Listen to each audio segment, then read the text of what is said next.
Hi everyone, कैसे हैं आप सब। मैं कमल शर्मा आपके सामने फिर से प्रस्तुत हूँ सेंटर ऑफ मास का सेकंड लेक्चर लेकर आपके favourite channel doctor physics for you के लिए। आज अपन देखेंगे सेंटर ऑफ मास के सेकंड लेक्चर के अंदर एक तो मास डेंसिटीज, दूसरा कंटिन्यूस बॉडीज के लिए अपन क्या करेंगे, सेंटर ऑफ मास की वैल्यू फाइंड आउट करेंगे या point of centre of mass find out करेंगे। फर्स्ट लेक्चर में अपन डिस्ट्रीब्यूटेड मास के लिए सेंटर ऑफ मास का फॉर्मूला अपन ने देख लिया था, ठीक है। आई थिंक आपको फर्स्ट लेक्चर क्लियर होगा। देन आफ्टर आप सेकंड लेक्चर को देखिए। मैंने पहले बोला है हमेशा एक कंटिन्यूस वे में पढ़ते जाएं तो अपन को ज़्यादा समझ में आएगी चीज़ें। तो देखिए ज़रा अपन शुरू करते हैं। तो सबसे पहले मैं बात करता हूँ मास डेंसिटीज़ की। मास डेंसिटी, मास डेंसिटी तीन टाइप की होती है। मास पर यूनिट, देखो ऐसे मास, एक मैं जैसे ये वायर है, इस वायर पे पर्टिकुलर ऐसे लेंथ पे मैं बोल दूं कि ऐसे कोई लेंथ है, मान लो वायर की क्या है बालकों, कोई लेंथ है और मास m है। तो m मास l लेंथ का है तो यूनिट लेंथ के लिए मास कितना होगा वो पूछ सकता है, ठीक है। ऐसे मान लो कोई एरिया है, जैसे ये एरिया है, इसका कोई मास है, वॉल्यूम नहीं मान रहा मैं, पतली सी सीट मान रहा हूँ इसको, ठीक है। तो मैं कह देता हूँ मास पर यूनिट एरिया हो सकता है, तीसरा हो सकता है मास पर यूनिट वॉल्यूम भी हो सकता है। तो तीन टाइप से होते हैं अपने पास मास डेंसिटी, तीन टाइप की होती है। सबसे पहला होता है लीनियर मास डेंसिटी। कौन सी होती है बालकों? लीनियर मास डेंसिटी, ठीक है। तीन टाइप है। सबसे पहला है लीनियर मास डेंसिटी, दूसरा है सरफेस मास डेंसिटी। कौन सा बालकों? Surface mass density. तीसरी है बालकों वॉल्यूम मास डेंसिटी। कौन सी है बालकों? वॉल्यूम मास डेंसिटी, ठीक है। तीन डेंसिटीज हैं अपने पास। कौन कौन सी? Surface mass, linear mass density, surface mass density और वॉल्यूम मास डेंसिटी। एक अपन इलेक्ट्रोस्टैटिक्स में पढ़ेंगे चार्ज के लिए, linear charge density, surface charge density और वॉल्यूम चार्ज डेंसिटी। वहां मास की जगह क्या नाम आ जाएगा बालकों? चार्ज नाम आ जाएगा। इलेक्ट्रोस्टैट मतलब 12th का फर्स्ट लेक्चर। क्लियर है बालकों? ठीक है। तो सबसे पहले अपन देखते हैं आज linear mass density. Linear mass density, linear mass density definition क्या होती है बालकों? मास पर unit length. Linear mass density की डेफिनेशन होती है मास पर यूनिट लेंथ। एक यूनिट लेंथ के अंदर मास कितना होगा उसको अपन क्या बोलते हैं? Linear mass density. जैसे मैं बोलूँ एक वायर है, उसकी लेंथ l है, मास m है। लेंथ l है, मास m है। मैं कहूँ तो मैंने कहा l लेंथ का मास क्या है? m है। तो यूनिट लेंथ का मास क्या होगा बालकों? m/l होगा। क्लियर है बालकों? l लेंथ का मास m है, यूनिफॉर्म की बात कर रहा हूं। तब यूनिट लेंथ का मास क्या होगा? m/l होगा। मास पर यूनिट लेंथ अपन ऐसे फाइंड आउट करते हैं। इसको रिप्रेजेंट किया जाता है बालकों किससे? लैम्डा से। तीन मास डेंसिटीज होती हैं। कौन कौन सी? Linear, surface and volume. सबसे पहली पढ़ रहे हैं linear mass density.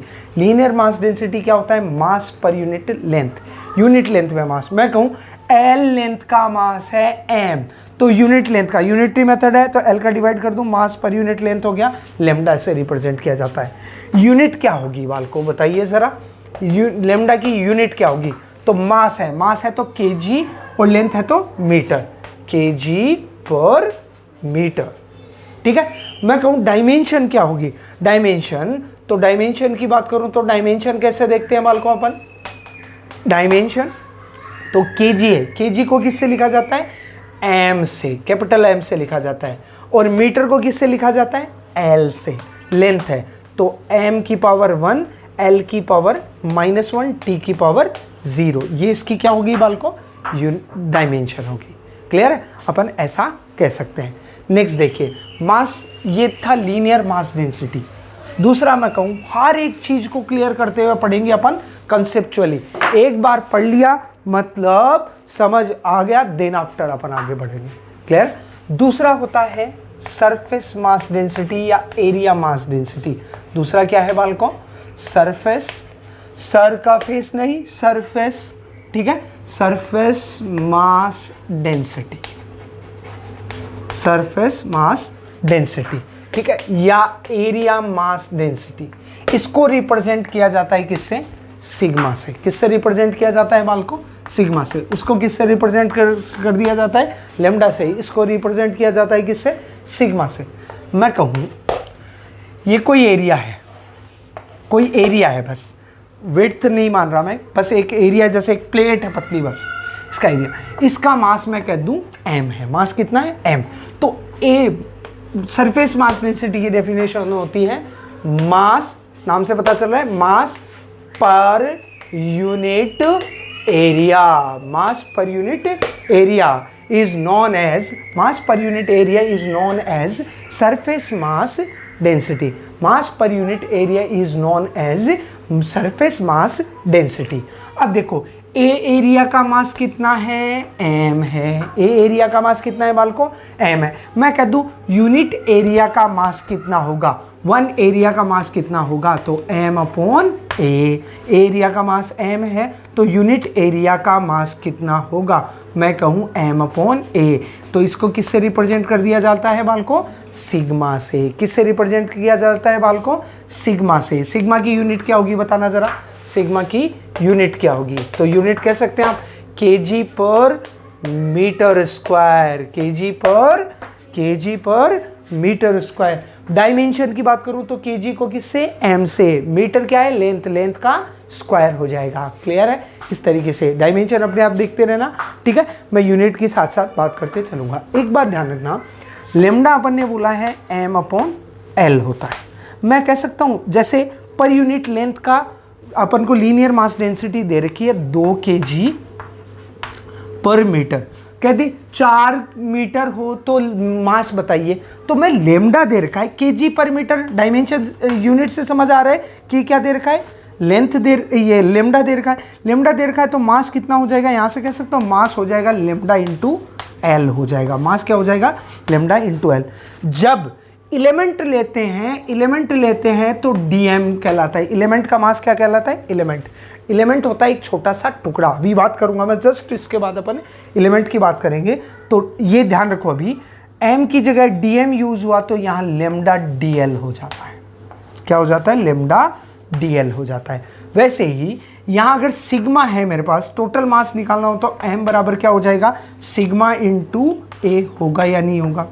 Per unit area का मास है, टोटल एरिया से मल्टीप्लाई करूं तो टोटल मास आएगा या नहीं आएगा? जैसे मैं कह दूं मेरे पास मान लो ये कॉपी है, ये एरिया है कोई, मैं कह दूं इसकी सरफेस मास डेंसिटी जो है वो 2 kg पर मीटर स्क्वायर है। 2 kg पर मीटर स्क्वायर। अगर इस कॉपी का एरिया 4 मीटर स्क्वायर है तो टोटल मास बताइए। तो सीधी सी कहानी है यूनिट एरिया का मास, मतलब मैं कह रहा हूं सिग्मा दे दिया मैंने।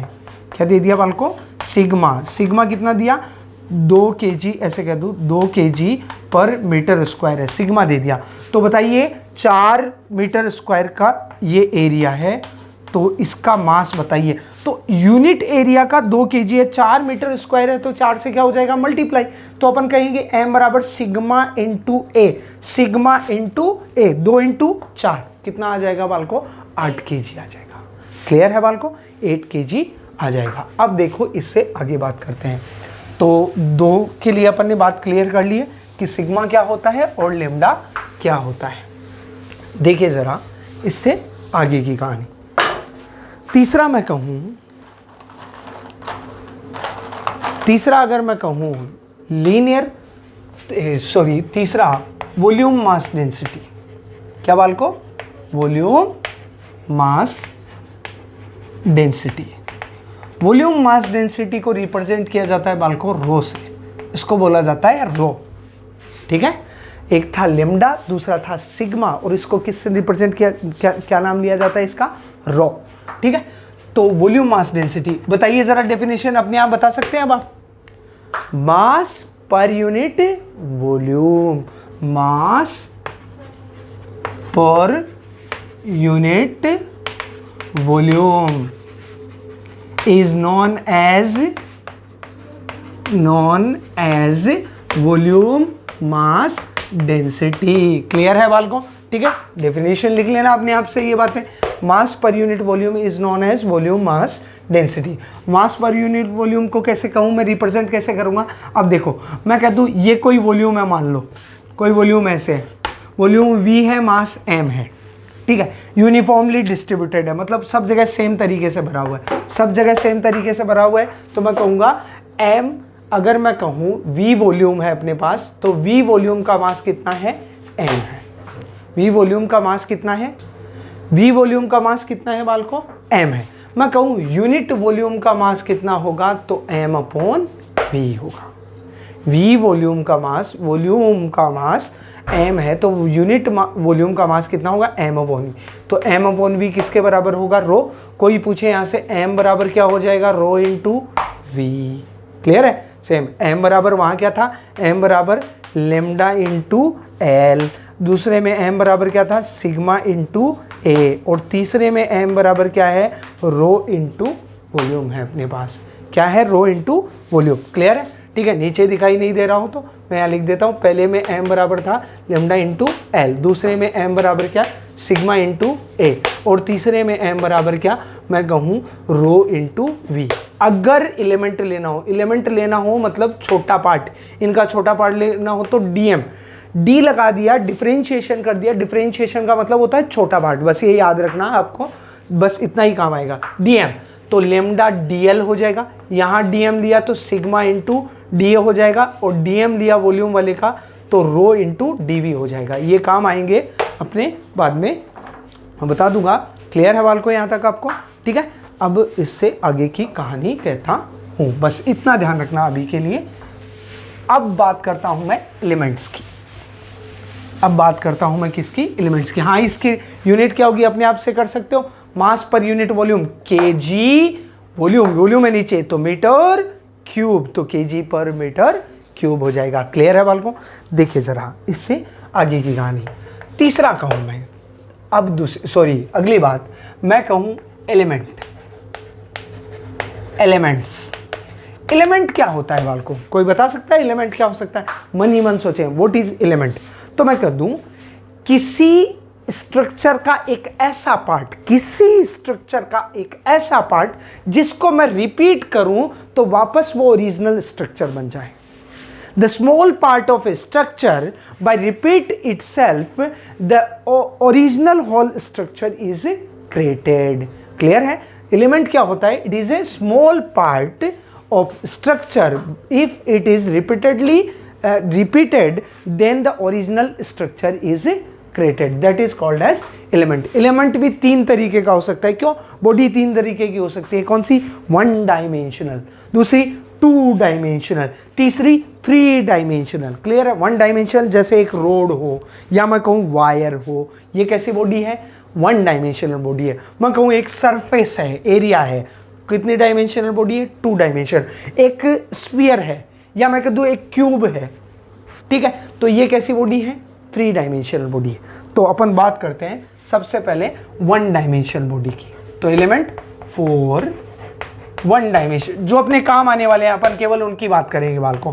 फर्स्ट है 4 1 डायमेंशनल बॉडी। एलिमेंट क्या होता है? एक ऐसा छोटा पार्ट जिसको वापस रिपीट करें तो वो बॉडी बन जाए।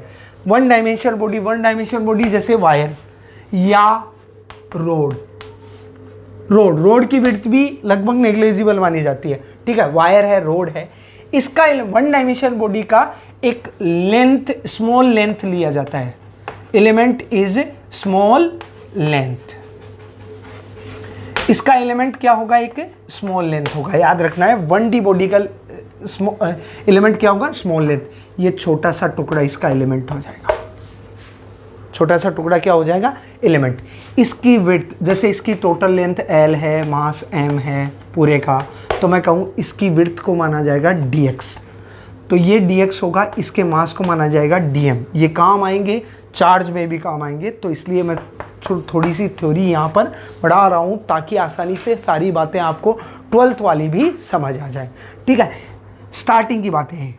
dm, इसका मास dm, इसका यूनिट यूनिट लेंथ का मास कितना है, लेमडा दे रखा है, तो m बराबर क्या होता है, लेमडा इंटू एल। मैंने बोला था छोटा सा पार्ट एलिमेंट लेना हो तो dm की जगह क्या हो जाएगा, dm, और लेंथ की जगह एक छोटा सा dx आया तो लेमडा इंटू dx हो गया, लेमडा इंटू dx। अब कॉमन सेंस की बात, इसका मास निकालना है। मैं कहूँ लेमडा इज मास पर यूनिट लेंथ दे रखा है तो ठीक है, यूनिफॉर्म दे रखा है मतलब सेम तरीके से डिस्ट्रीब्यूट है, तब अपन बोलेंगे यूनिफॉर्म। अगर यहाँ मास अलग है, यहाँ अलग हो, उतने ही एरिया में, उतने ही लेंथ में, यहाँ अलग हो, यहाँ अलग हो, तो उसे बोलते हैं नॉन यूनिफॉर्म। क्या बोलते हैं बाल को, नॉन यूनिफॉर्म। तो लेमडा होता है m/L। अब मैं कहूँ इसका कोई मास पूछे तो dm मास का, तो मुझे पता है यूनिट लेंथ का मास है लेमडा, तो मैं कहूँगा dx लेंथ का मास कितना होगा, तो लेमडा इंटू dx, और इसे मैं बोल दूंगा dm। क्या बोल दूंगा बाल को, dm बोल दूंगा। क्लियर। और लेमडा की जगह अगर यूनिफॉर्म हो तो m/L, वरना लेमडा की वैल्यू दी हुई होगी। इसमें अपन लास्ट में एक क्वेश्चन भी कर देंगे, मैं वेरिएबल मास का क्वेश्चन बता दूंगा। Clear. Centre of mass upon find out करेंगे वेरिएबल मास का, उसके अंदर देख लेंगे। तो अपन बोले 1D स्ट्रक्चर का अपन क्या बोलते हैं, एक एलिमेंट क्या होगा, तो अपन लेंथ वाइज एक टुकड़ा ले लेंगे, वही एक 4 2 डायमेंशनल बॉडी। 2 डायमेंशनल बॉडी के लिए एलिमेंट क्या होगा, देखिए ज़रा 2 डायमेंशनल बॉडी के लिए एलिमेंट कैसे लेंगे अपन। 2 डायमेंशनल बॉडी जैसे ये कोई एरिया होगा, एरिया जैसे मैं एक डिस्क मान लेता हूँ, एक सबका अलग अलग होता है वैसे, ठीक है। एरिया का टुकड़ा लिया जाता है, इसमें उसमें लेंथ का एक टुकड़ा, इसमें एरिया पार्ट माना जाता है, ठीक है, एरिया पार्ट, ठीक है। अब देखो जैसे ये एक डिस्क है, सब में एग्जाम्पल ही बताऊंगा मैं, ठीक है, क्योंकि ये जनरली अपने काम आते हैं। 2D बॉडी है, 2 डायमेंशनल बॉडी है। अब एक डिस्क के लिए, फॉर डिस्क मैं यहाँ लिख रहा हूँ, डिस्क के लिए एलिमेंट होता है, वो होता है एक रिंग, ठीक है। एक वायर के लिए लेंथ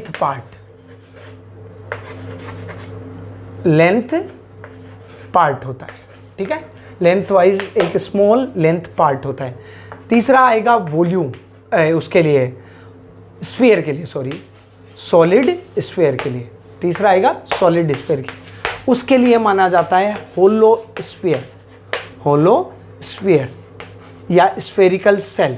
अपन बोले तो स्फेरिकल सेल, अपन बोलेंगे स्फेरिकल सेल, ठीक है। तो 3 है, याद रखना। वायर के लिए लेंथ का एक पार्ट, डिस्क के लिए एक रिंग मानी जाती है। कैसे, ये मैंने यहां एक रिंग मान ली, इसका छोटी सी विड्थ मानी है अपन, ऐसे थोड़ी सी ऐसे विड्थ मान ली जाती है इस रिंग की, ऐसे, ठीक है। यहां से इसकी लेंथ मैं मान लूं x है, और ये जो मैंने छोटा सा एलिमेंट माना है इस डिस्क का, उसको मैं मान लेता हूं इसकी विड्थ है बाल को dx, तो इसका मास कैसे लिया जाएगा, इसके मास को अपन क्या बोलेंगे बाल को, एलिमेंट के मास को क्या बोलते हैं, dm। मेरा पर्पज होगा क्या निकालना, dm निकालना। मेरा पर्पज क्या होगा बाल को, dm फाइंड आउट करना होगा मेरा पर्पज। तो dm कैसे फाइंड आउट करेंगे अपन, क्या फाइंड आउट कैसे करेंगे, dm किस तरीके से अपन फाइंड आउट करेंगे, देखते हैं जरा। मैं कह दूं सबसे पहले तो ये dx विड्थ है, ये x डिस्टेंस पे है, कितने पे, x, इस पूरे की रेडियस r है, इसका मास मैंने मान लिया m है, मास m है, पूरे का मास कितना है, m है। मैं कह दूं a एरिया का मास कितना है, m। मैं कह दूं a एरिया की जगह ऐसे कह सकता हूं कि इसका पूरे का एरिया मुझे पता है पाई r स्क्वायर होगा, तो मैं कह दूं पाई r स्क्वायर एरिया का मास कितना है, m है। क्या है, एरिया का मास कितना है, m, तो मैं कह दूं पाई r स्क्वायर का मास कितना है, m है। तो यूनिट एरिया का मास कितना होगा, तो m/a, या मैं कह दूं m/πr², और ये क्या है अपने पास, सिग्मा है। क्या है, सिग्मा। एक तो सिग्मा अपन को पता चल गया कि सिग्मा अपन कैसे निकालते हैं, दोनों चीज़ें इसमें क्लियर होंगी। देखना दूसरा मैं कहूँ इसका mass, for elemental mass, for elemental mass, elemental mass के लिए क्या करूँ मैं? अब मुझे पता है, अगर इसका एरिया पता हो, एलिमेंटल मास को अपन क्या बोलेंगे? डीएम। जब सिग्मा पता हो, अपन को पता था एम बराबर 2D के लिए सिग्मा इंटू ए लिखा था या नहीं लिखा था? अभी अपन ने लिखा था एम बराबर सिग्मा इंटू ए। तो मैं इसे लिख सकता हूँ क्या बालकों? ठीक है, ये तो याद रखने ला। वायर का एलिमेंट क्या होगा? लेंथ का एक पार्ट, डिस्क का रिंग, और सॉलिड स्फीयर का क्या होगा? Spherical shell. ये याद रखने की बातें हैं आपके लिए। ठीक है, अब मैं कहूँ बालकों, देखिए मैं कहूँ m बराबर सिग्मा इंटू ए होता है, लेकिन एक जब वेरिएबल हो या एक एलिमेंट लें तो m की जगह क्या लिखूंगा मैं? dm। इसका मास कितना होगा? इसका मास तो अपन बोलेंगे इसका सिग्मा इंटू इसका एरिया, और इसके एरिया को मैं क्या बोल दूं बालकों? इसकी विड्थ को अपन ने dx माना है और इसके एरिया को क्या मान लूँ मैं? da मान लूँ। इसकी विड्थ, ये जो विड्थ है ना बालकों, ये वाली विड्थ, इसको अपन ने क्या माना है बालकों? dx, और इसके एरिया को क्या मान लिया मैंने? dA। अब dA कितना आएगा इसमें? dm तो आ गया, सिग्मा इंटू d आएगा, लेकिन d आएगा कितना? रिंग का एरिया कितना होगा? तो बालकों रिंग को मैं ऐसे काट दूं, रिंग को काट दिया मैंने, रिंग को काट के मैं फैला लूं तो ये रिंग ऐसे ही फैलेगी क्या? मैं अगर रिंग को ऐसे काट दूं, काट के मैंने फैलाया तो ये कुछ ऐसे होगी। मैं कह दूं इसकी ये वाली विड्थ है वो कितनी है? dx। ये वाली विड्थ कितनी है? dx। छोटी वाली विड्थ कितनी थी? dx। अब ये वाली लेंथ कितनी है? वो इसकी लेंथ हो जाएगी, और मैं कहूं तो ये इस सर्कल का सरकमफेरेंस हो गया। सरकमफेरेंस कितनी होती है? 2 पाई इंटू रेडियस। इसकी रेडियस कितनी है? x। तो इसका एरिया, मैं कहूं किसी चीज की अगर लेंथ पता हो, विड्थ पता हो, तो एरिया dA होता है 2 पाई x into width. Area sorry length into width. Clear है? अपन ने कहा 2 पाई x इंटू dx, ये यहाँ रख देंगे। तब dm कितना आएगा? सिग्मा इंटू da की जगह क्या आएगा? 2 पाई x dx आएगा। तो एरियल हो, अगर डिस्क का सिग्मा दिया हुआ हो, कांस्टेंट हो, तब तो डायरेक्टली निकाल सकते हैं, लेकिन अगर वेरिएबल हो तो अपन एलिमेंट लेके निकालते हैं। तो एलिमेंट लेना बता रहा हूँ अभी, तो मेरा पर्पस केवल इतना है, ये इंडिविजुअल पार्ट है। देखिए ज़रा, तीसरा है अपने पास फॉर 3D स्ट्रक्चर के लिए। एलिमेंट 2D स्ट्रक्चर के लिए, डिस्क के लिए अपन ने एलिमेंट क्या लिया? एक रिंग। रिंग की चौड़ाई कितनी ले ली? dx। कितनी रेडियस अपन ने यहाँ से रेडियस कितनी मानी वालकों? x। इसका एरिया कितना मान लिया? dA। इसका मास कितना मान लिया? dm। तो अपन ने कहा पाई आर स्क्वायर का मास m है, तो यूनिट का कितना हो गया? m upon pi r square, sigma के बराबर हो गया। ठीक है, ये तो जब कांस्टेंट हो तब, लेकिन वेरिएबल दिया हुआ रहता है कभी कभार। सिग्मा इज इक्वल्स टू ऐसे दिया हुआ रहता है 4x स्क्वायर, मतलब वेरिएबल होता है, x के ऊपर डिपेंड करता है, तब ये फॉर्मूला लगाना पड़ता है, तब ये फॉर्मूला लगाना पड़ता है। तो एलिमेंट लेते हैं अपन इसमें। देखिए ज़रा, तो ये सिग्मा है, क्लियर है बात? अब देखिए ज़रा, एलिमेंट के m बराबर सिग्मा a हो जाएगा और dm बराबर सिग्मा इंटू da। तो अब मैंने कहा इस एलिमेंट का एरिया चाहिए। ये एरिया किसका? एलिमेंट का मास, मतलब पर यूनिट एरिया का मास इंटू वो वाला एरिया। ये वाला एरिया है कितना है? तो इस रिंग को मैंने काट लिया, काट के फैलाया, लेंथ कितनी होगी? 2 पाई x हो गई। 2 पाई x क्यों? क्योंकि ये क्या है? सरकमफेरेंस, ये x डिस्टेंस है, तो ये लगभग इतनी, तो 2 पाई x और ये dx। क्लियर है बालकों? देखिए ज़रा आप इससे आगे, तीसरी बात है, तीसरा है अपने पास, थोड़ा सा टफ है ये 11th के हिसाब से, ठीक है, लेकिन फिर भी बार बार देखेंगे तो ये बातें आगे एक और बार आएंगी इलेक्ट्रोस्टैट में, तब क्लियर हो जाएंगी। ठीक है, वहाँ चार्ज के लिए आएगी, लेकिन फिर भी आप ध्यान रखें इस बात को, तो सही रहेगा। मैं कहूँ, जैसे मैं कह दूँ कि 3D for 3 dimensional body, for 3 dimensional body, ठीक है, उसके लिए वॉल्यूमेट्रिक पार्ट होता है।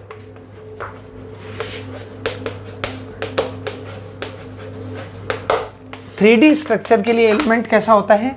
वॉल्यूमेट्रिक पार्ट होता है। एलिमेंट कैसा होता है बालकों?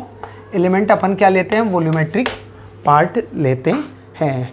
एलिमेंट कैसा लेते हैं अपन, वॉल्यूमेट्रिक पार्ट लेते हैं अपन, ऐसा कह सकते हैं फॉर 3D स्ट्रक्चर के लिए वॉल्यूमेट्रिक। जैसे मैंने बोला था सॉलिड स्फीयर के लिए, सॉलिड स्फीयर के लिए एक स्फेरिकल सेल ली जाती है, उसमें देखो एलिमेंट होता है पार्ट, रिंग डिस्क का एलिमेंट क्या था, रिंग, ये रिंग, ये रिंग, ये रिंग, ये रिंग, ये रिंग, रिंग रिंग रिंग रिंगा नहीं, बोला नहीं, रिंग रिंग रिंग, सबको ऐड किया, क्या बनेगा, डिस्क बन जाएगा। बनेगा या नहीं बनेगा बाल को? वैसे ही ये वॉल्यूम है, एक स्फीयर है मान लो, दिखाई दे रहा है बाल को आपको, एक स्फीयर देखना है आपको, ये एक स्फीयर है मान लो, क्या है, एक स्फीयर है यहाँ पर, ठीक है। अब मैं एक उसका स्फेरिकल सेल ले लूँ, अब मैं एक छोटा सा स्फेरिकल सेल लूँ, उसके ऊपर एक और स्फेरिकल सेल, उसके ऊपर एक और, उसके ऊपर एक और, एक उसके ऊपर एक और, उसके ऊपर एक और, तो पूरा स्फीयर बनेगा या नहीं बनेगा? तो सॉलिड स्फीयर का एलिमेंट क्या लिया जाता है, एक होलो स्फीयर लिया जाता है। क्या लिया जाता है बालकों? होलो स्फीयर लिया जाता है। बस आप इतना ही ध्यान रखें अभी के लिए, ठीक है। सॉलिड स्फीयर का एलिमेंट क्या लिया जाता है, एक होलो स्फीयर लिया जाता है। ऐसे स्फीयर लेंगे अपन, छोटा सा एक क्या ले लेंगे अपन, स्फीयर ले लेंगे, ऐसा, क्लियर है, ठीक है। एक छोटा सा ऐसा, ऐसा अपन ने क्या ले लिया, स्फीयर ले लिया ऐसे, ठीक है। अब मैं 3D में है, वैसे ये सामने से भी ऐसे है, पीछे से भी ऐसे है, लेकिन मैं दिखाऊं कैसे इसको, क्योंकि बोर्ड किस में है, 2 डायमेंशन में है, तो मेरे को ऐसा ही शो करना पड़ेगा। इसकी विड्थ अपन कितनी मानेंगे, अब आप बताइए, dx, सेंटर से डिस्टेंस कितनी मानेंगे, x। इस बार इसका एरिया ना मानकर वॉल्यूम मानना होगा। बस आप तो इतना ही ध्यान रखें अभी के लिए, बाकी बातें अपने सामने आएंगी तो उस समय अपन बात करेंगे। एक और छोटी सी बात, जैसे मैं कह दूं ये काम कहाँ आएंगे, जैसे लीनियर मास डेंसिटी अपन को दी हुई हो, लीनियर मास डेंसिटी दी हुई हो अपन को, इफ एग्जाम्पल ले लेता हूं मैं एक, if linear mass density of A rod is lambda equals to kx, where k is constant, k क्या है, constant, then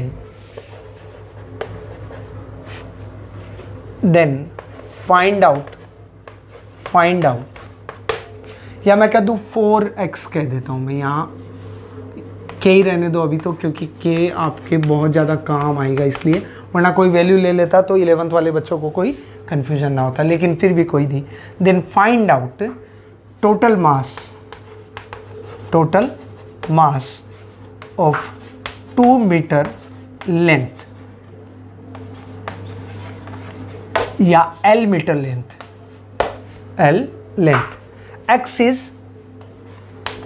is distance from one end, x क्या है, डिस्टेंस है, कहाँ से, एक एंड से डिस्टेंस है, x क्या है, डिस्टेंस फ्रॉम वन एंड। अब मान बाल को देखो जरा, अपन को क्या फाइंड आउट करना है, बाल को मास फाइंड आउट करना है। अब मास अगर लेंथ दी है, लेंथ क्या दी है, लेमडा। देखिए जरा आपके तरीके से, मास का फॉर्मूला लेमडा दिया हो, लेमडा क्या होता है, m/l।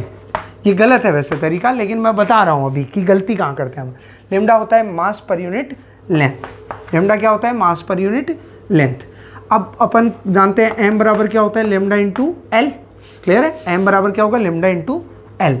अपन सोचेंगे लेमडा को एल लेंथ से मल्टीप्लाई कर दो, मास आ जाएगा। तो यहाँ मास क्या आना चाहिए, m बराबर लेमडा, लेमडा कितना है, k into x, k into x, और एल की जगह टोटल लेंथ कितनी है, l, x की जगह मैं क्या लिखूं, l। तो क्या हो जाएगा आपके हिसाब से, क्या होना चाहिए, x क्या है, distance from one and, total length कितनी है, इस रोड की टोटल लेंथ कितनी है बालको, l है, और x यहाँ से डिस्टेंस है, यानी लेमडा बदल रहा है। k की वैल्यू जैसे मान लो कुछ है, कांस्टेंट है, जैसे 2 है या 1 ही मान लो, लेमडा पहले 1 था, ये मैं लिख दूं kg पर मीटर, मैं कह दूं पहले लेमडा जैसे k की वैल्यू 1 हो तो लेमडा पहले 1, x की वैल्यू 1 होने पर 2 होने पर लेमडा की वैल्यू 2, 3 होने पर लेमडा की वैल्यू 3, यानी लेमडा चेंज हो रहा है। लेमडा क्या होता है? मास पर यूनिट लेंथ, यानी यहाँ मास अलग, यहाँ मास अलग, यहाँ अलग, यहाँ अलग, यहाँ अलग, इतनी डिस्टेंस में, यहाँ 1 kg, यहाँ 2 kg, यहाँ 4 kg, यहाँ 6 kg, उतनी डिस्टेंस में, उसको बोलते हैं नॉन यूनिफॉर्म मास डिस्ट्रीब्यूशन। क्या बोलते हैं? Non uniform mass distribution. तो kx इंटू एल हो गया, m हो गया kx इंटू एल। तो आप सोचोगे x कितनी distance from centre, total length कितनी है l, तो kl स्क्वायर आना चाहिए आपके हिसाब से आंसर, जबकि ये क्या है? गलत है। क्या है ये बालको? गलत है। अब देखो ज़रा कैसे आएगा इसका मास। तो देखो अब एलिमेंटल मेथड लिया जाता है। क्या लिया जाता है बालको? Elemental method. तो वो गलत प्रोसीजर था, अब मैं बताता हूँ सही।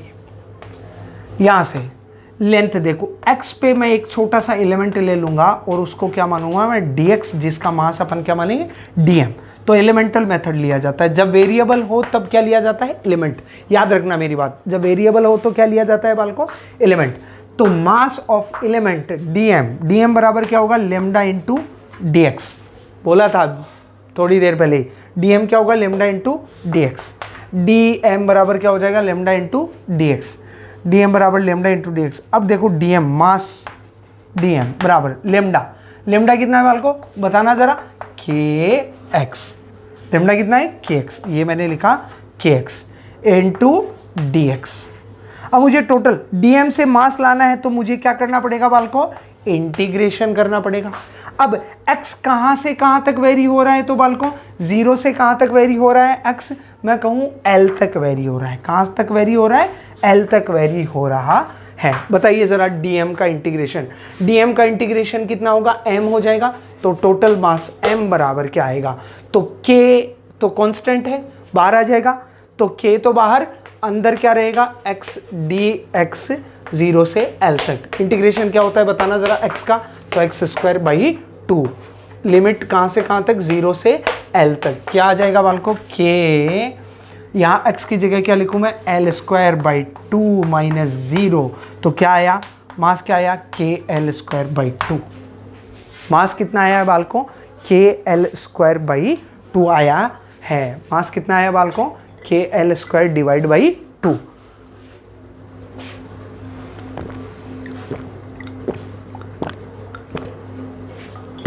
आगे बात करते हैं बालकों में। अब बात बताता हूं कंटिन्यूअस मास के लिए सेंटर ऑफ मास। तो centre of mass for continuous mass system, तो अपन ने क्या देखा? एक तो एलिमेंट लेना देखा, जबकि आपके तरीके से टोटल मास कितना आ रहा था? kl स्क्वायर, जबकि आंसर एक्चुअल क्या आया है? kl स्क्वायर है। जैसे 2 मीटर लेंथ होती तो मामला चेंज हो जाता। तो इस तरीके से जब वेरिएबल मास हो, जैसे अपन को पता थोड़ी है, ये मान लो ये कॉपी है, यहाँ पे एरिया पे मास, जैसे ये लेंथ, एक पेन है, ये पेन है, मैं कहूँ यहाँ मास अलग, यहाँ मास ठूस ठूस के बराबर, यहाँ और ठूस ठूस के, यहाँ और ठूस ठूस के, यहाँ और ठूस ठूस के, मतलब लेमडा चेंज हो रहा है। लेमडा वेरिएबल है। लेमडा वेरिएबल है तो अपन टोटल मास कैसे करेंगे? बोले यूनिट लेंथ का मास निकाल लो और उसको मल्टीप्लाई कर दो किससे? लेंथ से। नहीं आएगा, आंसर क्या आएगा? गलत। तो इस कंडीशन में क्या लेते हैं अपन? एक एलिमेंट मेथड। क्या लेते हैं अपन बालको? एलिमेंट। एलिमेंट एक छोटा सा टुकड़ा, लेंथ है तो छोटा सा टुकड़ा dx, उसका मास dm माना जाएगा और उसका क्या करना पड़ेगा? जब एलिमेंट की कोई चीज़ आ जाएगी तो उसको इंटीग्रेट करके अपन पूरे के लिए वैल्यू फाइंड आउट कर सकते हैं। अब अपन इससे आगे देखते हैं। तो centre of mass for continuous mass system, centre of mass for continuous mass system. Continuous mass system के लिए सेंटर ऑफ मास। तो कंटिन्यूअस मास कौन सा होता है? बताइए जरा बालको, कंटिन्यूअस मास कौन सा होता है? तो मैं बोलूं तो जब मास हर एक जगह पॉइंट पे डिफाइन हो तो अपन कंटिन्यूअस मास बोलते हैं। इनके लिए centre of mass, x centre of mass का फॉर्मूला होता है integration x into dm upon integration of dm। वहां क्या था कल? अपन बात करें तो एक्स सेंटर ऑफ मास या आरसीएम का फॉर्मूला क्या था, m1r1 प्लस m2 x की टर्म में क्या था, चलो x की टर्म में लिख लेता हूं, m1x1 plus m2 x2 plus चलता जाएगा अपॉन m1 प्लस m2। इसको ऐसे भी लिखा जा सकता है क्या बालकों, मास इंटू एक्स का मल्टीप्लाई मास इंटू एक्स का, तो summation m into x m i x i upon summation of m। Summation मतलब सम, ठीक है, ये सम है, sum of m into x, sum of m। Sum की जगह जब कंटिन्यूस चीज होती है तो सिग्मा की जगह इंटीग्रेशन यूज होता है। जब कंटिन्यूस चीज होती है तो सिग्मा की जगह क्या यूज होता है बालकों, इंटीग्रेशन यूज होता है। सिग्मा की जगह क्या यूज होता है बालकों, इंटीग्रेशन यूज होता है। क्लियर है, याद रखना। तो यहां समी तो था लेकिन कंटिन्यूस बॉडी है, इसके लिए ये क्या आ जाएगा, इंटीग्रेशन, और अपन छोटा सा एलिमेंट ले लेंगे एक्स डी एम। तो एक्स सेंटर ऑफ मास का integration x d m upon integration of d m. Y c m का फॉर्मूला बताइए जरा, तो क्या आ जाएगा, y d m upon integration of d m. Z c m का फॉर्मूला क्या हो जाएगा बताइए जरा, integration z d m upon integration of d m. Clear है, ये फॉर्मूला है। अपन लगाकर एक क्वेश्चन भी देखेंगे इसके ऊपर। क्लियर है, अपन सेंटर ऑफ मास देखेंगे एक रिंग का, मैं डिराइव करा दूंगा। हालांकि नीट के लिए या एम्स के लिए उसकी कोई ज़रूरत नहीं है, लेकिन फिर भी मैं कंटिन्यूस बॉडी के लिए आपको डिराइव करना बताऊंगा कि कंटिन्यूस बॉडी में डेरिवेशन कैसे अपन करते हैं। देखिए ज़रा बात कहूँ मैं आगे की, तो कंटिन्यूस बॉडी के लिए ये फॉर्मूला। अब कंटिन्यूस बॉडी अगर यूनिफॉर्म हो और शेप एक तरीके से पर्टिकुलर हो, यूनिफॉर्म बॉडी हो, यूनिफॉर्म बॉडी जैसे एक स्क्वायर है, ठीक है, एक डिस्क है, एक डिस्क है, याद रखना ये बातें जो मैं अभी बोलने वाला हूं, ठीक है। एक डिस्क है, एक स्क्वायर है, एक रिंग है, ठीक है, एक स्फीयर है। ये तो मैंने क्या बोला है, डिस्क। एक स्फीयर है, मान लो पूरा भरा हुआ है, ये क्या है, स्फीयर। सॉलिड स्फीयर भी हो सकता है, होलो स्फीयर भी हो सकता है, कोई भी हो। इनका centre of mass, common sense से बताइए पूरे मास को मैं कहां कंसिडर मान सकता हूं, कॉमन सेंस। भेजा क्या कह रहा है आपका भेजा कह रहा होगा सेंटर ऑफ मास कहां मानूं मैं, सेंटर पे मानूंगा।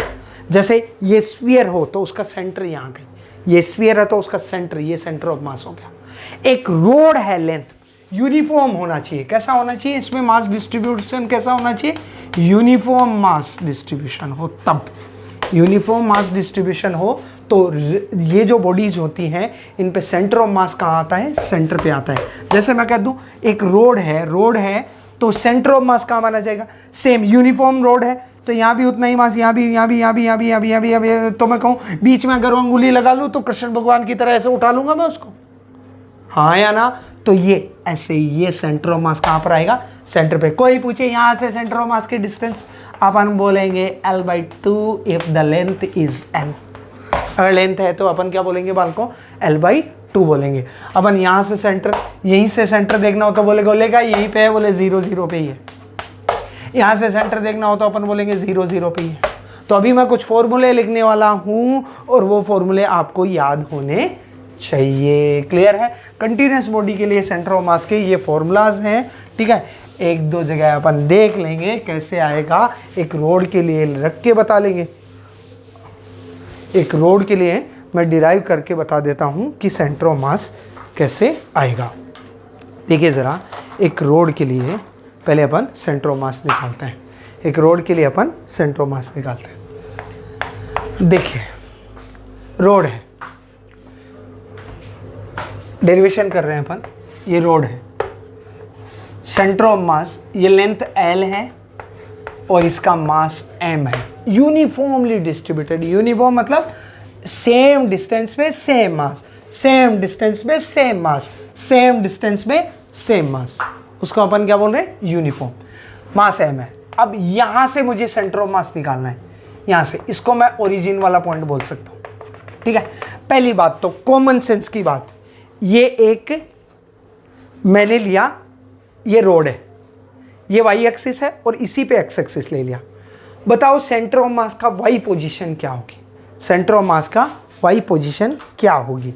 कॉमन सेंस की बात सोचना है एक बार दिमाग से, बाद में मैं बताऊंगा, पहले इसको कर देता हूं। 0,0। अब मैं कहूँ ये यूनिफॉर्म रोड है तो अपन क्या बोलेंगे, ये एक छोटा सा एलिमेंट ले लेते हैं, इसका क्या ले लेते हैं, एलिमेंट ले लेता है, और इसका मास क्या मान लेते हैं, dm। dm क्या होता है बाल को बताइए जरा, रोड के लिए लेमडा इंटू dx, क्योंकि ये dm अपन ने कितनी डिस्टेंस पे माना है, तो मैं ये कितनी डिस्टेंस पे मान लूँ, x डिस्टेंस पे। कितनी डिस्टेंस पे मान लूँ मैं, x डिस्टेंस पे, जिसकी विड्थ कितनी है बाल को, इसकी विड्थ है बाल को कितनी, dx, और इसका मास कितना मानना होता है, लेमडा, मास dm मानना होता है, dm बराबर, तो मैं कहूँ x सेंटर ऑफ मास क्या होगा, तो x centre of mass summation of x dm upon integration of dm, x dm upon integration of dm। x centre of mass का x पॉइंट बताइए जरा, ये x एक्सिस ही एकदम बीच से जा रही है, ठीक है, और ये क्या है बाल को, अपनी y एक्सिस, ठीक है। अब बताओ जरा, मैं कह दूं x dm, बताइए जरा x की वैल्यू कितनी है इसके लिए, x है तो x है, dm की वैल्यू कितनी है, dm को मैं कह दूं लेमडा इंटू dx हो गया। लेंथ कितनी है टोटल इसकी, तो dx की वैल्यू कहां से कहां तक वेरी हो रही है, 0 से l तक, और इंटीग्रेशन dm की जगह मैं क्या लिख दूं, लेमडा इंटू dx लिख सकता हूं या नहीं लिख सकता। लेमडा की वैल्यू क्या होगी, यहां पर यूनिफॉर्म है तो lambda is equal to m upon l if uniform. ये कब लगता है, m अपॉन l पर्टिकुलर, तो lambda is equal to m upon l uniform है यहाँ पर, तो m एक कांस्टेंट है। तो x सेंटर ऑफ मास, अपन ने इसका centre of mass find out करना है, एक रोड का centre of mass find out करना है, तो अपन ने एक एलिमेंट लिया जिसकी विड्थ dx, जिसका मास dm को लेमडा इंटू dx लिख सकते हैं, और इसकी लेंथ सेंटर से कितनी मानी है, x पे एक छोटा सा, अपन एलिमेंट x इंटू dm की जगह क्या लिख सकता हूँ, lambda into dx, integration y dx, lambda dx कह दिया। लेमडा क्या है, लेमडा वैसे ये कांस्टेंट होगा तो ये आपस में एक दूसरे से कैंसिल आउट, काट दूं मैं, ये लेमडा मैंने कैंसिल आउट कर दिया, कोई दिक्कत किसी को, बताओ ज़रा। 0 से l तक x dx का इंटीग्रेशन क्या होता है, मेरे हिसाब से x²/2 होता है। इंटीग्रेशन x का क्या होता है, x²/2, लिमिट कहाँ से कहाँ तक, 0 से l तक। dx का इंटीग्रेशन 0 से l तक ही, dx का इंटीग्रेशन क्या होगा, x होगा, कहाँ से कहाँ तक, 0 से l तक। बताइए ज़रा क्या है जाएगा, l², एक बार l पुट करूँगा x की जगह और एक बार 0, तो l²/2 और नीचे l -0, एक बार l पुट किया एक बार 0 पुट किया, क्या बन गया, l²/2l, l से एक l कैंसिल आउट, क्या आ गया, l/2।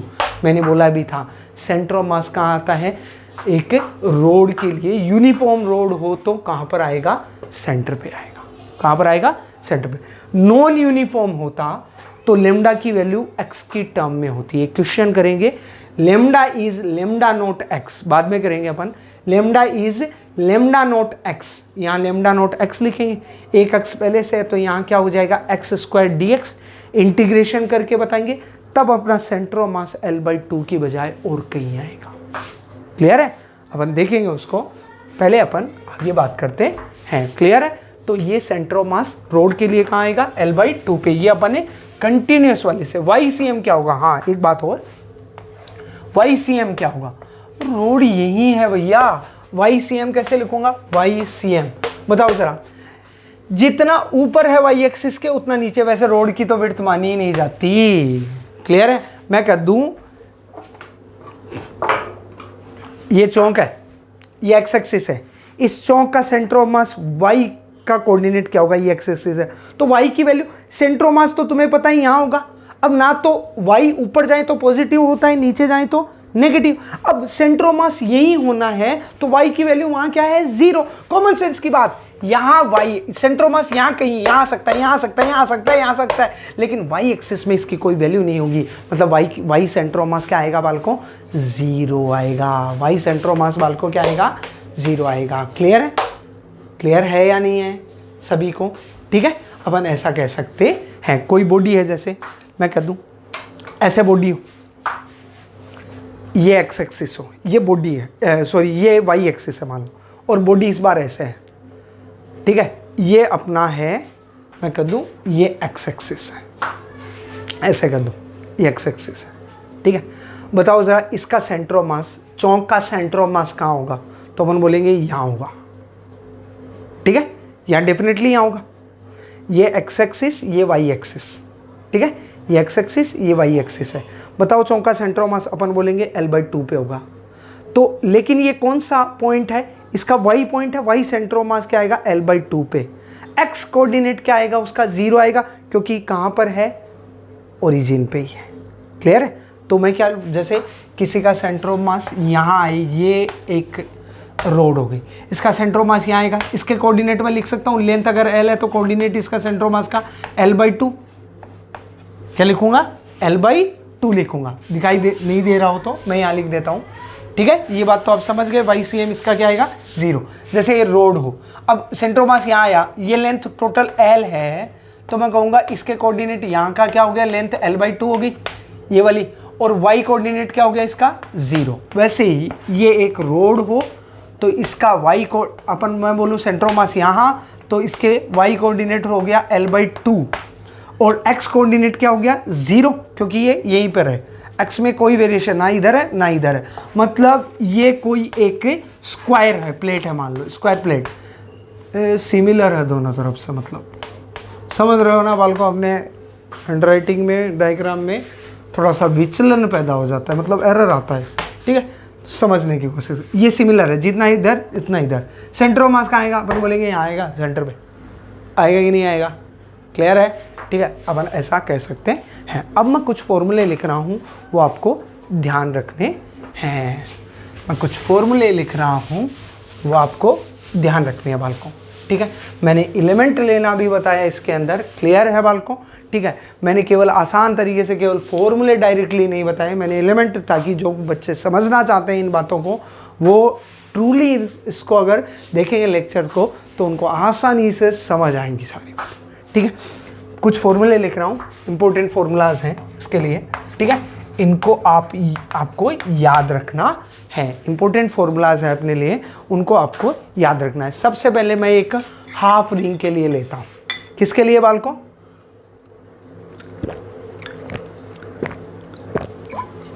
हाफ रिंग के लिए अपन फॉर्मूला देखते हैं कि सेंटर ऑफ मास क्या आएगा। तो देखिए जरा, for half ring, full ring के लिए कहाँ पर आता है सेंटर ऑफ मास? बकना, फुल रिंग के लिए सेंटर ऑफ मास कहाँ पर आता है? तो अपन को पता है सेंटर पे होता है। स्फीयर, फुल स्फीयर हो तो उसके लिए सेंटर ऑफ मास कहाँ पर आता है? सेंटर पे। फुल डिस्क हो तो उसके लिए कहाँ पर आता है? सेंटर पे। क्लियर है? ये बातें अपन को पता है। तो अपन देखते हैं हाफ रिंग के लिए, जो अपन को पता नहीं है, तो मैं इसका डेरिवेशन बाद में बताऊंगा, लेकिन पहले अपन देख लेते हैं। ये रिंग हो तो सीधा सा याद रखना है अपन को। फर्स्ट है हाफ रिंग के लिए, ठीक है, तो फर्स्ट है इसका अपन को याद रखना है सेंटर ऑफ मास, यहाँ से डिस्टेंस, ये ओरिजिन मानो तो यहाँ से डिस्टेंस होती है 2r/π। क्या होती है बालकों? 2r/π। 2r/π डिस्टेंस होती है, 2r/π डिस्टेंस होती है। दूसरा मैं कहूँ तो हाफ डिस्क हो, अगर क्या हो बालकों? हाफ डिस्क हो, तो हाफ डिस्क के लिए कितना आएगा? तो अपन को ध्यान रखना है हाफ डिस्क के लिए फॉर्मूला क्या बनेगा। हाफ डिस्क मतलब फुल डिस्क के लिए मैंने बोला सेंटर ऑफ मास कहाँ पर होता है? सेंटर पे होता है, ठीक है। हाफ डिस्क के लिए फॉर्मूला क्या आएगा? तो यहाँ से जो डिस्टेंस होती है मैं बता दूं, वो होती है 4r/3π। क्या होती है? यहाँ से जो डिस्टेंस होती है ये वाली कितनी होती है बालकों? 4r, मैं यहाँ लिख देता हूँ, ये वाली डिस्टेंस होती है 4r/3π। ध्यान रखना, ये मैं ओ से बता रहा हूँ डिस्टेंसेस। हाफ रिंग के लिए 2r/π और हाफ डिस्क के लिए 4r/3π। ठीक है। तीसरा, अगर मैं कहूं एक होलो स्फीयर है, हाफ होलो स्फीयर है ऐसे, ठीक है, हेमीस्फीयर बोले अपन, क्या बोले अपन, हेमीस्फीयर है, ठीक है, होलो हाफ हेमीस्फीयर है। होलो हेमीस्फीयर हो तो यहां से जो डिस्टेंस होती है सेंटर ऑफ मास की ओ वाले पॉइंट से, मतलब ये अपना क्या हेमीस्फीयर इतना सा, ओरिजिन यहाँ था, अगर ये पूरा स्फीयर होता है तो ये ओरिजिन से ये वाली डिस्टेंस होती है r/2। कितनी होती है बालको, r/2 पे ये डिस्टेंस होती है, कितनी डिस्टेंस पे, r/2 पे होती है। क्लियर है बालको, ये डिस्टेंस होलो है, ये होलो हेमीस्फीयर है, ठीक है, होलो हेमीस्फीयर। तीसरा, चौथा है solid hemisphere, solid hemisphere. Solid hemisphere मतलब पूरा भरा हुआ है, इसे खाली नहीं है। जैसे आप तरबूज खा लो तो ये वाला मामला, और तरबूज अगर भरा हुआ है आधा तो ये वाला मामला, मतलब खाया नहीं है तब ये वाला मामला, मतलब पूरे में क्या है, मटेरियल आपका भरा हुआ है। क्लियर है, मटेरियल आपका भरा हुआ है, याद आ गई, ठीक है। तो यहां से बीच वाले ओरिजिन से इस पॉइंट की डिस्टेंस 3r/8 कितनी होती है बालकों, इससे डिस्टेंस कितनी होती है बालकों, तो अपन बोले तो 3r/8 कितनी होती है बालकों, 3r/8। ये अपन को याद रखना है, ये जा रहा हूं। तो हाफ रिंग के लिए 2r/π, हाफ डिस्क के लिए 4r/3π। अपन बोले तो होलो हेमिस्फीयर के लिए सेंटर से r/2, सॉलिड हेमिस्फीयर के लिए 3r/8। अब अपन एक दो बॉडीज और देखते हैं, जैसे एक होता है होलो कॉन और एक होता है सॉलिड कॉन। नहीं दिया हुआ हो तो सॉलिड कॉन को मानना होता है, नहीं दिया हुआ हो तो कौन से कॉन को मानना होता है, सॉलिड कॉन को मानना होता है। तो सबसे पहले मैं बात करता हूं किसकी, फिफ्थ है होलो कॉन की। होलो कॉन ये है, अगर इसकी हाइट h है, ये ओरिजिन, ठीक है, अगर इसकी हाइट टोटल कितनी है h, तो सेंटर ऑफ मास बोले यहां होगा, तो बोले यहाँ की डिस्टेंस यहाँ से कितनी होगी वो भी बतानी पड़ेगी। डेरिवेशन अपन को ज़रूरत नहीं है बालकों, इसलिए अपन नहीं कर रहे। तो ओरिजिन से इसकी डिस्टेंस होती है अपने लिए, होलो के लिए होता है h/3। होलो के लिए कितना होता है, h/3 होता है। दूसरा मैं देखूं सॉलिड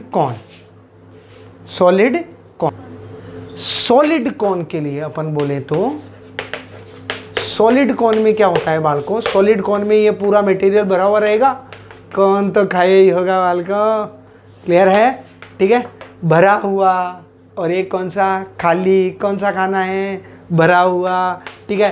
तो जनरली अगर डिफाइन नहीं हो तो भरा हुआ मानते हैं अपन, डिफाइन नहीं हो, कौन दिया हुआ है केवल नाम, तो अपन कौन सा मानते हैं, सॉलिड में यहाँ से डिस्टेंस कितनी होती है, सॉलिड में सेंटर ऑफ मास की डिस्टेंस होती है बालकों h/4, ओरिजिन से डिस्टेंस कितनी होती है बालकों, h/4, ये याद रखना है। अब मैं दो फॉर्मूले और बताता हूँ, जनरली ये डिस्कस कम करते हैं लेकिन याद रखना है इनको, ठीक है। दो फॉर्मूले और बताता हूँ, ये जैसे कोई आर्क हो, सातवां है आर्क, फॉर आर्क के लिए एक आर्क है ऐसे, ये आर्क, ठीक है, नहीं वो ट्र नहीं है, दूसरे वाला ट्र, ये वाला आर्क, ठीक है। ये रेडियस अगर r है, इसकी रेडियस कितनी है r, ये वाला एंगल 2θ, याद रखना ये वाला एंगल कितना 2θ। तो सेंटर ऑफ मास, पहली बात तो y कोऑर्डिनेट, सेंटर ऑफ मास यहाँ आएगा बीच में, तो y कोऑर्डिनेट उसका क्या हो जाएगा, अगर मैं इसको y एक्सिस मानूं तो y कोऑर्डिनेट क्या आएगा उसका 0, डेफिनेट सी बात है। सेंटर ऑफ मास यहाँ कहीं आएगा, लेकिन आएगा इसी लाइन के ऊपर कहीं, ठीक है। तो अपन ने y सेम, तो x सेंटर ऑफ मास का जो डिस्टेंस होगी, x सेंटर ऑफ मास, उसका फॉर्मूला बता देता हूँ मैं, इससे रिंग का निकल जाएगा, हाफ रिंग का, r sin θ/θ, जहाँ थीटा लिया जाता है रेडियन में। किस में लिया जाता है बालकों? रेडियन में। हाफ रिंग के लिए देखते हैं, आर कही, ठीक है, हाफ रिंग के लिए देखते हैं, चलो for half ring, for half ring, half ring के लिए बताओ क्या आएगा एक्सेंट्रोमास। मैं कहूँ तो यहाँ से डिस्टेंस कितनी होती है, बकना जरा, तो अपन ने लिखा था 2r/पाई, आर जहाँ रेडियस है, आर साइन, टोटल एंगल कितना हाफ रिंग के लिए, टोटल एंगल 2 थीटा, 2 थीटा कितना, पाई, मतलब 180, 180 डिवाइड बाई 2 कितना होता है, तो पाई बाई 2 मतलब 90 डिग्री। तो मैं कहूँ आर साइन पाई बाई 2 बंधु upon pi by 2, sine pi by 2, pi by 2 मतलब 90, साइन 90 की वैल्यू कितनी होती है बालको 1, साइन 90 की वैल्यू कितनी होती है बालको 1, तो ये 1 पाई आर पाई बाई 2, 2 कहाँ चला जाएगा ऊपर, ये हो गया 1, तो यहाँ आएगा 2r/पाई। यही देखा था बालको अपन ने, क्लियर है। देखिए जरा एक और देखते हैं अपन, मैं कहूँ 8th फॉर सॉलिड, अपन बोले ये ऐसा प्लेट हो, आर्क जैसी एक प्लेट है, ये ओरिजिन है, ठीक है। तो सीधी सी कहानी है, एक बात तो ये है कि जैसे ये बनाऊं, ये आर्क की ऐसे एक प्लेट है, तो अपन को पता है सेंटर ऑफ मास इस एक्सिस पे ही होगा, तो y उसका इस एक्सिस, तो y डिस्टेंस उसकी क्या मानेंगे, मैं 0 मान लूँ, यहाँ मान लेता हूँ सेंटर ऑफ मास, ये पूरी भरी हुई है प्लेट है, ठीक है। तो x सेंटर ऑफ मास की जो डिस्टेंस होगी यहाँ पर xcm जो होगा उसका फॉर्मूला होता है, देखो यहाँ r sine theta by theta है, r साइन थीटा, वही ये वाला एंगल पूरा क्या हो 2 थीटा हो, तो इसमें होता है बाल को 2r sine theta divide by 3 theta, क्या होता है बाल को 2r sine theta by 3 theta. देखो अगर एक हाफ ऐसे मैं कहूँ डिस्क है, हाफ डिस्क देखा था आपने, सेमी सर्कुलर डिस्क है एक, ठीक है, हाफ डिस्क की मैं बात करूँ तो यहाँ से अपन को पता है ये वाली डिस्टेंस अभी देखा था अपन ने 4r/3 पाई आया था, क्या आया था बाल को 4r/3 पाई। देखते हैं ज़रा इसमें रख के एक्स सेंटर ऑफ मास, यहाँ मैं कहूँ 2 थीटा की वैल्यू कितनी है, 2 थीटा की वैल्यू 180 डिग्री, ये 2 थीटा है, 2 थीटा कितना है 180 डिग्री, तो थीटा कितना है बाल को पाई बाई 2, 90 को रेडियन में लिखना है तो पाई बाई 2। चलो फॉर्मूले में लिखो 2, रेडियस को मैंने लिखा कैपिटल R साइन थीटा की जगह pi by 2 upon 3 into pi by 2, clear. Sine pi by 2 1, तो ये क्या हो 2r 3 पाई, ये 2 ऊपर तो 4r/3 पाई, यही आया था या नहीं आया था। तो ये 8 के 8 फॉर्मूले अपन को याद रखने, ये कई बार हेल्प कर देता है, टिपिकल क्वेश्चन भी अगर अगले ने बनाया तो ये अपन को याद होना चाहिए, क्लियर है बाल को, ठीक है। अगले लेक्चर में अपन देखेंगे जब एक मास को अपन रिमूव कर दें, क्लियर है। इत्मीनान से पढ़िएगा बाल को, और लेक्चर को बहुत सीरियसनेस के साथ देखना है, ठीक है, कंसंट्रेशन के साथ पढ़ना है बिल्कुल, ठीक है। आपको सक्सेसफुल होने से कोई नहीं रोक सकता अगर आप मेहनत जी जान लगा कर करते हैं, क्लियर है, ठीक है। तो रोज पढ़ते रहिए, ठीक है। बाकी नेक्स्ट लेक्चर में अपन रिमूव्ड मास के कारण सेंटर ऑफ मास का फॉर्मूला देखेंगे, फिर अपन सेंटर ऑफ मास का मोमेंट देखेंगे, उसमें वेलोसिटी का फॉर्मूला, एक्सेलेरेशन का फॉर्मूला, फिर अपन इंटरनल फोर्स लगाएं तो सेंटर ऑफ मास कहाँ जाएगा, कौन कितना खिसकेगा, इसके क्वेश्चंस अपन करेंगे, क्लियर है बाल को। धन्यवाद।